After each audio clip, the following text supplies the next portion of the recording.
The phases of a woman's life.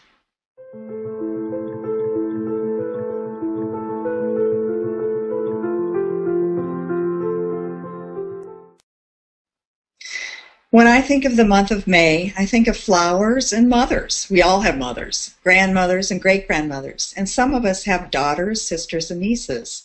We are all experiencing the feminine aspect of being human. To me, May means celebrating this unique perspective of life here on Earth. In this beautiful month of May that's filled with possibilities, let's take a look at our unique place in our lineage, how the moon affects our femininity, and ways to more fully express ourselves at this time in our lives. Well, Jan, that sounds lovely, and we're going to launch this as our 4-part series all about what you're just telling people about. We're going to cover the mysteries of the moon. We're going to do an episode about why mothers matter, or why mothering matters. We're going to do one on how to be the queen of your life, and strong women throughout the ages. This all sounds very intriguing.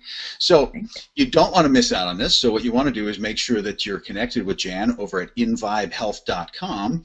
And you want to make sure that you've gotten Jan's book, which is very prominently displayed there. Just click on the book image. You can put in your name and email address and get a copy of Jan's Amazon.com book absolutely free. And make sure that you don't miss out on all of these great episodes that are coming. So Jan, I look forward to meeting up with you and learning about the mystery of the moon.